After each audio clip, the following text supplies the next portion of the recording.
Donc c'est pratique de passer en dernier. Plein de choses ont été dites, hein. Donc on me demande de vous parler de l'évaluation du VD dans l'hypertension pulmonaire donc précapillaire. Donc l'hypertension pulmonaire précapillaire, vous connaissez les définitions. Elles sont, il s'agit d'une PAP moyenne à plus de 20, d'un capillaire inférieur à 15, de résistance pulmonaire augmentée, plus de 2 unités Wood, et d'un certain degré de retentissement sur le VD. Et l'échographie va pouvoir plus ou moins approcher toutes ces notions, hein.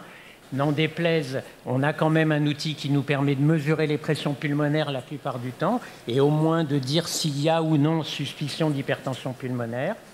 On va pouvoir non pas mesurer la pression dans l'oreillette gauche, mais s'orienter vers une POG normale, hein, en particulier dans le contexte précis de l'HTAP précapillaire.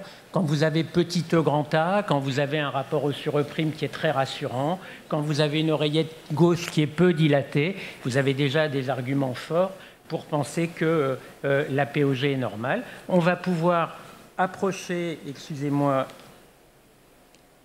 si j'y arrive, on va pouvoir approcher les résistances et puis donc définir éventuellement un certain degré de dilatation et de dysfonction ventriculaire. Avant de se jeter sur le VD, j'aurais quand même vous rappeler il faut vraiment bien évaluer la PAP. Peut-être qu'au final, vous n'y arriverez pas, peut-être qu'au final, il y aura des discordances, mais la moindre des choses, c'est de faire un travail un peu soigneux. Vous voyez, à gauche, c'est des choses très simples. Un petit axe, vous avez une unité à 2,80 m, elle est magnifique, on peut s'arrêter. On essaye de s'aligner mieux, le même patient, de 2,80 m, on est passé à 3,40 m. Ben, c'est plus tout à fait le même contexte. Il y a l'existence d'une insuffisance pulmonaire. Moi, je l'aime bien. Je ne dis pas qu'elle répond toujours bien, mais elle a le mérite d'exister. Vous pouvez faire du petit axe ventriculaire, vous pouvez faire du petit axe sous-costal pour la recueillir. Vous connaissez évidemment ces mesures, je vous les rappelle très vite. PAPS, 4 fois la vitesse au carré plus POD. À partir de cette IT, vous pouvez dériver une évaluation de la PAP moyenne, soit par l'équation de Schemla, hein, que les pneumologues adorent. Et les pneumologues, ils sont durs en affaires, hein, donc faites-leur confiance. Donc c'est PAP moyenne égale 0,6 fois la PAPS. Et en prenant le gradient moyen de l'IT, vous avez aussi une approche de la PAPM. Et sur l'IP, on peut notamment, à partir de 4 fois la vitesse au carré proto plus POD, approcher la PAP moyenne. Ça, c'est vraiment important. Comment on mesure une IT? C'est ce qu'on appelle la fréquence modale. Ça veut dire quoi? Ça veut dire que vous avez dans un flux une immense majorité des globules qui vont aller à quelle vitesse? Eh bien, celle où l'IT est bien dessinée. Et vous, c'est là que vous prenez la vitesse. Tout ce qui bave au-delà, c'est on va dire, des fréquences parasites. Et le risque, c'est que vous allez fortement surestimer les pressions pulmonaires. Et ça, on le voit tous les jours. Donc, faites vraiment attention à cette mesure.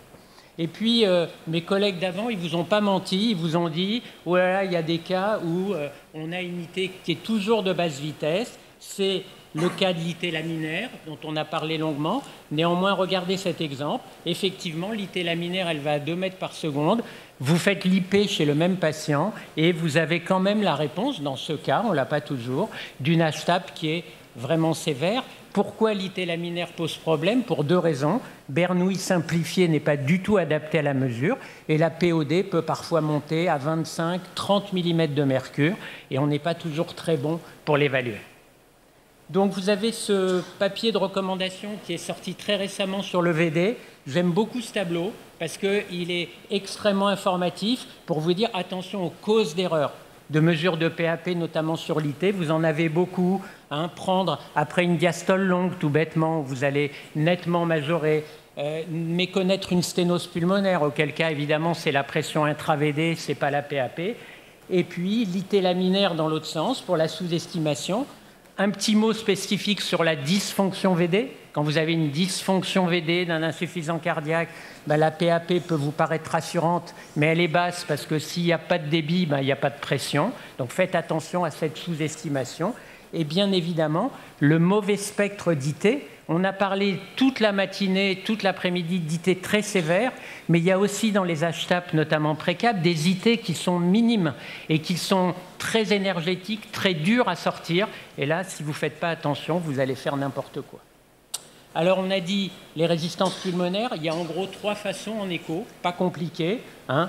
Les résistances, c'est un rapport entre la pression et le débit. La pression, vous allez l'approcher en faisant une vitesse de l'IT, c'est un peu grossier. Le débit, en faisant l'ITV dans l'infundibulum pulmonaire. Vous faites ce rapport avec des unités qui ne sont pas cohérentes, hein, des mètres versus des centimètres. Si ce rapport est nettement supérieur à 0,2, vous avez une orientation en faveur de résistance élevée. La deuxième, c'est la morphologie du flux. Ça, c'est vraiment très intéressant, ce fameux notch, hein, cette réduction mésosystolique de la vitesse. Vous voyez, c'est visuel. Eh bien, dans les équations de régression, à lui seul, il vaut 3 unités Wood, donc ce n'est pas inintéressant. Et puis, il est très fréquent dans la série d'Ashtap. Attention, si vous n'avez pas ce notch, ça ne veut évidemment pas dire que vous n'avez pas d'hypertension pulmonaire. Puis, il y a une troisième méthode qui est très simple aussi et qui est très intéressante, c'est bien comprendre qu'en situation normale, le pic d'éjection et le pic d'IT sont à peu près simultanés. Et plus vous allez avoir des résistances élevées, plus le pic d'IT va être tardif et plus vous allez avoir un décalage de temps. Alors peu importe, delta temps à plus de 90 millisecondes, mais visuellement, vous allez voir ça. Alors, qu'est-ce qui se passe sur le VD? Il y a remaniement vasculaire, d'accord, la post-charge augmente, les résistances augmentent. Donc très vite, encore une fois, ce notch, ce rapport-là peut vous éveiller. Ce que je voudrais vraiment que vous compreniez bien, c'est que la nature est bien faite et que dans un premier temps, face à cette hypertension pulmonaire, le VD va réagir. Le VD va s'hypertrophier, il va y avoir des changements cellulaires. Et ce qui, moi, me fascine toujours, c'est que la contractilité de ce VD, elle est extraordinairement augmentée. On arrive comme ça, face à des résistances élevées, à multiplier par 5 la qualité contractile intrinsèque du ventricule droit. Donc ce ventricule droit, il est au top du top, et c'est ce qui va permettre de garder la fonction normale. Ce que je voudrais, tout le monde a parlé couplage. Peut-être que dans la salle, non, couplage, qu'est-ce qu'il me raconte? Marié, pas marié. C'est un peu ça, si vous voulez. C'est-à-dire que c'est pas bon d'avoir une HTAP. Mais si vous avez une HTAP et un VD qui arrive à répondre à cette HTAP, et c'est-à-dire que le mariage des deux est bon et que le VD continue à assurer alors qu'il y a une grosse HTAP, eh bien le pronostic est plutôt bon, paradoxalement. Et donc, c'est ça, un couplage maintenu. Et puis, au bout d'un moment, l'hypertension pulmonaire continue à augmenter et le VD est à son max. Comment vous voulez augmenter le débit dans ce cas-là? Il n'y a pas 36 solutions, il y en a 2. Le VD doit se dilater pour maintenir le débit et la fréquence doit augmenter. Alors, essayez de... Ce n'est pas très compliqué et vous allez faire la boucle totale. Si la fréquence augmente, ben, les résistances augmentent parce que ce qu'on appelle l'élastance artérielle, qui est le Graal des résistances, c'est le produit entre les résistances et la fréquence. Donc ça, c'est imparable. Vous êtes dans une situation, dans un cercle vicieux. L'autre élément à ce moment-là, c'est que vous avez un découplage cette fois-ci. Le VD, il donne tout ce qu'il peut, mais cette fois-ci, il n'est plus dans le coup, il ne peut plus faire face à ces surcroîts de pression. Et ce qui est très intéressant, c'est que vous voyez en bas à droite, je vous ai mis 2 choses fondamentales pour moi. Vous regardez le VD en petit axe, d'accord? Vous faites un petit axe ventriculaire et vous voyez ce septum qui est invaginé dans le VG, ce refoulement du septum en télésystole, je pèse mes mots, est pathognomonique d'hypertension pulmonaire précapillaire. Donc c'est pathognomonique, ça veut dire clairement les choses. Il faut qu'il soit en télésystole et ça n'a jamais été pris en défaut. L'autre élément, c'est le retentissement sur le VD en termes de morphologie, où vous avez une dilatation à peu près proportionnée de la base, mais également de l'apex. C'est des ventricules très particuliers. Alors ça, tout le monde l'a déjà dit, je vous remets hein, les différents paramètres. Alors bien sûr qu'on va dire, en congrès, on montre. Je pense qu'il faut faire plusieurs paramètres. C'est obligatoire. Vous ne pouvez pas vous contenter d'un paramètre pour 2 raisons. La première, c'est que quand on regarde plein de papiers, eh bien en fait, il y a une discordance. Quand il n'y a jamais tous les paramètres dysfonctionnent. Il y en a un qui va être normal, un qui va être pathologique. Alors vous allez où? Et on est nombreux à penser que plus on accumule des paramètres pathologiques, plus on s'approche d'une vérité diagnostique et surtout d'une vérité pronostique. Alors je case un de mes papiers que j'aime bien, donc une fonction ventriculaire droite bien détaillée en préopératoire de chirurgie cardiaque, et au bout de 3 ans post-opératoire, on regarde un petit peu si le pronostic de ces patients pouvait être déterminé par l'écho du VD préopératoire. Et on a été absolument impressionné par le fait qu'un facteur de dysfonction altère un peu le pronostic. Si on ajoute 2 paramètres de façon significative et indépendante, ça altère encore le pronostic. Si on ajoute 3 paramètres, c'est pareil. Donc si j'ai une certitude, c'est que là, il faut que vous bossiez un peu et qu'il faut au moins accumuler 3 paramètres pour pouvoir dire est-ce que je dysfonctionne ou je dysfonctionne pas. Et ensuite, bien comprendre ce que ça veut dire la dysfonction. Ce que je veux juste vous montrer, c'est que vous avez bien compris ce que je vous ai dit. Je vous ai dit, le VD est à son max. Et au moment où les paramètres de fonction vont plonger, S' va s'abaisser, tout parce qu'il y a ce fameux découplage, n'allez pas croire que le VD est mauvais. Il n'a jamais été aussi bon. Donc ce dont vous devez être convaincu, c'est que les paramètres de fonction ne sont absolument pas les paramètres de contractilité intrinsèque. Et ça, vous ne pourrez jamais le déduire. Ce que vous pourrez déduire, c'est simplement de ces paramètres de fonction, eh bien, s'ils sont abaissés, j'ai un couplage altéré. Il n'y a pas besoin d'aller plus loin, vous pouvez faire de la science. Et couplage altéré, tous mes prédécesseurs vous l'ont dit, c'est un très mauvais pronostic. Simplement, vous allez regarder si le VD est dilaté et vous allez regarder les différents paramètres qui à la fois vous donnent le retentissement et vous donnent encore une fois une orientation étiologique, c'est du précapillaire. Il y a une petite nuance, c'est que si les paramètres de fonction sont normaux, ben on ne peut pas toujours dire que le couplage est normal. Et là, effectivement, même si pour l'instant c'est encore du domaine de la recherche, même si les seuils ne sont pas bons, faites un truc simple, tenez compte de la charge et vous faites un rapport entre effectivement l'indice de fonction et la PAP.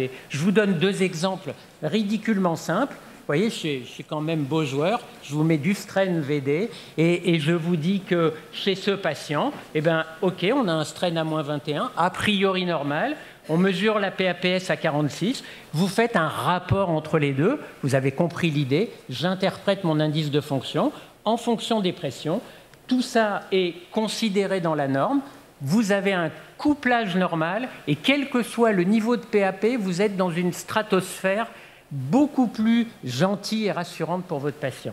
Mais ça, TAPS à 23, vous dites super, le mec va bien, bah attention, PAPS à 80, bah si vous faites ce rapport, bah il n'est pas du tout rassurant, il est pathologique, et à ce moment-là, bah, vous n'êtes plus du tout dans la même ambiance et vous êtes dans des indices de pronostic de mauvaise qualité. Le couplage, très rapidement, il a été inséré dans les recommandations. Vous voyez qu'au niveau de l'échocardiographie, c'est à peu près, avec l'oreillette droite, le seul paramètre qui est censé déterminer la mortalité à 1 an. Et je pense que c'est quelque chose de robuste dans son concept physiologique. Tout le monde l'a dit très justement, on en est au balbutiement et peut-être qu'on fera très différemment. Tu l'as dit sur le 3D, le 3D VD, c'est extraordinairement, on l'attend parce que on a directement un rapport des élastances à partir du VD. C'est la seule technique, mais pour l'instant, c'est diaboliquement difficile. Ça va progresser. Je vous donne cette dernière diapo. Je me suis appliqué pour à la fois vous donner le retentissement et en même temps les critères diagnostiques. Moi, je vous ai mis en orange mes critères chouchou pour comparer et pour faire la différence entre une HTAP précapillaire et une post-capillaire. Vraiment, le notch, c'est très intéressant. Le notch, il faut le rechercher. On fait du pulsé dans l'infundibulum pulmonaire. On fait le rapport. Il ne faut pas qu'il soit à 0,22, mais quand il est à 0,30, 0,35, c'est très évocateur. On regarde la façon dont le VD est dilaté.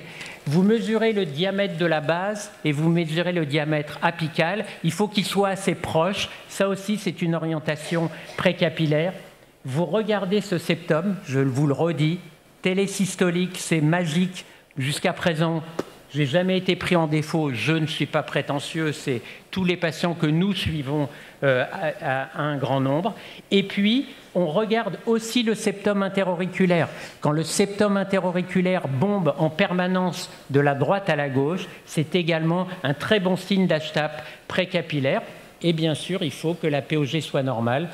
Petit E grand A dans ce contexte, tout simplement, c'est déjà également une grosse orientation. Et voilà, 0,0.